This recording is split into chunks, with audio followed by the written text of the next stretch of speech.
ہمیں بہت خوشی ہے کہ جمعیت علماء ہند کے صدر محترم حضرت مولانا سید ارشد مدنی دامت برکاتہم کی قیادت میں جمعیت کی خدمات جاری ہیں۔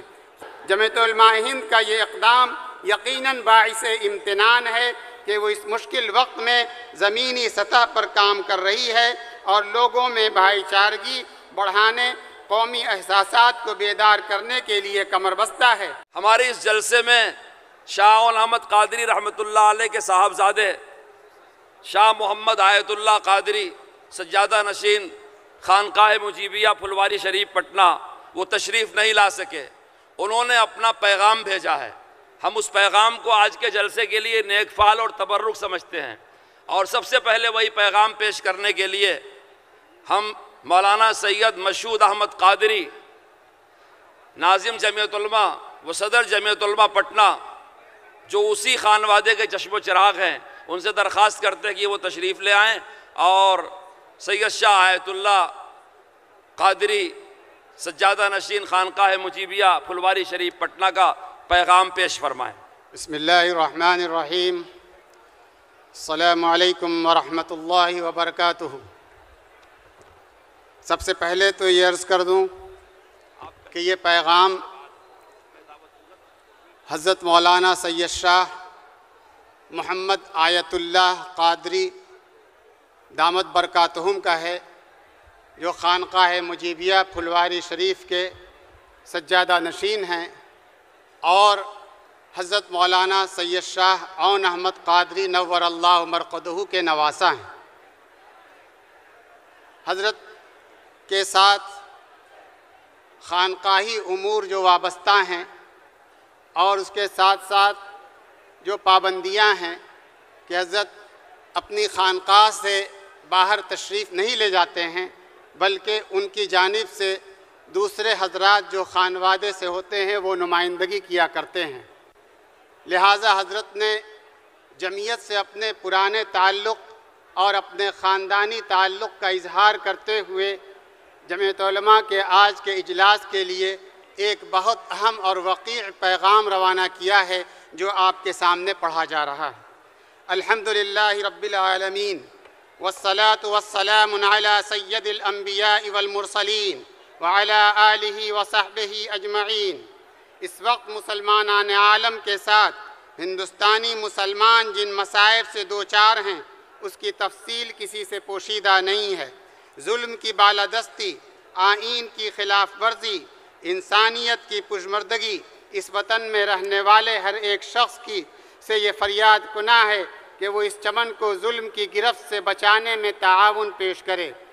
جب ہی ہر مذہب کی نسل کو اس گلستان کا موسم بہار دیکھنے کا موقع مل سکتا ہے۔ ہندوستان کے موجودہ حالات بڑے تشویشناک ہو گئے ہیں۔ فسطائی طاقتیں مستقل مسلمانوں کے خلاف کام کر رہی ہیں اور کھلم کھلا اپنے عزائم کا اظہار کر رہی ہیں۔ دستور ہند کو ہٹا کر اپنے نظریات کے مطابق نیا فسطائی دستور لانے کی کوششیں ہو رہی ہیں۔ اوقاف کا خاص تعلق اسلامی شریعت سے ہے۔ وقف کی چیزیں، جائیداد، مساجد، مدارس اور خانقاہیں سب اللہ تعالیٰ کی ملکیت میں ہوتی ہیں۔ اس سے مسلمانوں کے بہت سے کام ہوتے ہیں۔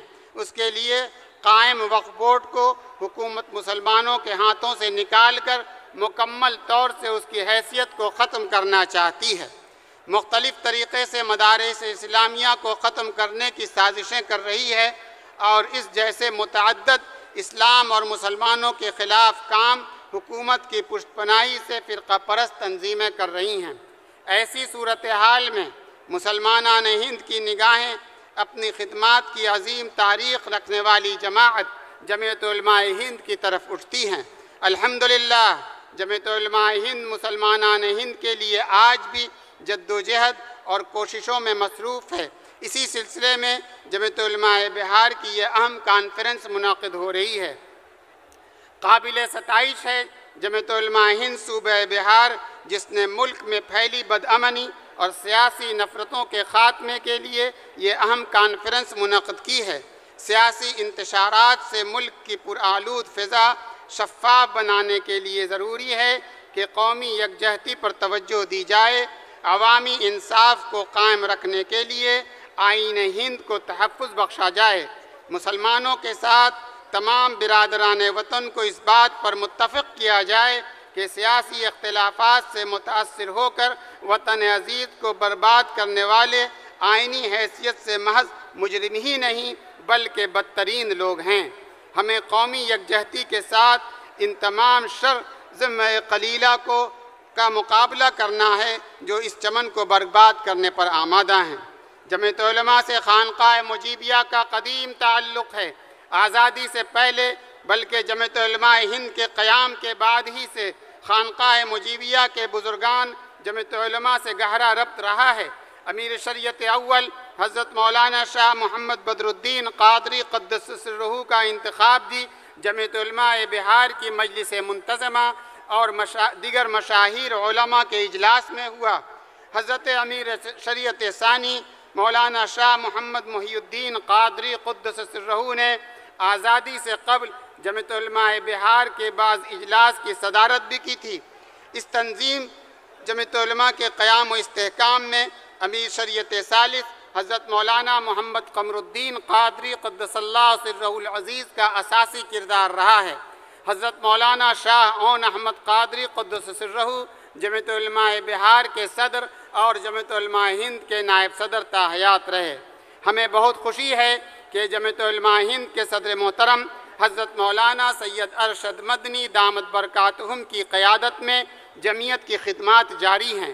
خصوصاً سال ہا سال سے جیل میں قید بے گناہ مسلمانوں کو عدالت کے ذریعے رہا کرانا اور آسام کے مسلمانوں کو سپریم کورٹ کے ذریعے غیر ملکی قرار دیے جانے سے بچانا، جو کام دوسری تنظیمیں نہیں کر پا رہی ہیں، ان کی آواز کا حکومت کے ایوان میں اثر ہوتا ہے۔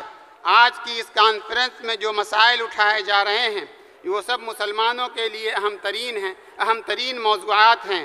وقف بل کا معاملہ، یکساں سول کوڈ کی مخالفت، آئین ہند کی حفاظت، مدارس اسلامیہ کی حفاظت، سرکار دو عالم صلی اللہ علیہ وسلم جن کے نام نامی پر ہم اپنی جانیں قربان کر دیتے ہیں، ان کی شان میں گستاخی کا معاملہ، ان سب مسائل پر ہم جمعیت علماء ہند کے موقف کی تائید و حمایت کرتے ہیں۔ اللہ تعالی ہم سبوں کو اپنی راہ ہدایت پر قائم رکھے اور مسلمانوں کی حفاظت فرمائے۔ جمعیت علماء ہند کا یہ اقدام یقیناً باعث امتنان ہے کہ وہ اس مشکل وقت میں زمینی سطح پر کام کر رہی ہے اور لوگوں میں بھائی چارگی بڑھانے، قومی احساسات کو بیدار کرنے کے لیے کمر بستہ ہے۔ اس سلسلے میں صوبہ بہار کی جمعیت علماء کا یہ اہم اجلاس ایک بہترین قدم ہے۔ ہم صمیمانہ تشکر کے ساتھ اللہ تعالیٰ سے دست بدعا ہیں کہ وہ اس اجلاس کو شرف قبولیت بخشے اور اس کے مفید اثرات تمام اہل وطن پر مرتب ہوں۔ آمین یا رب العالمین۔ محمد آیت اللہ قادری، خانقاہ مجیبیہ پھلواری شریف۔ جزاک اللہ، بارک اللہ۔ اللہ تعالیٰ ان بزرگوں کا سایہ امت کے سروں پر تادیر قائم رکھے، امت کو ان کی قدر کرنے کی توفیق عطا فرمائے۔ ان کی دعائیں ہم سب کے لیے بہت بڑی نعمت اور ڈھارس ہے۔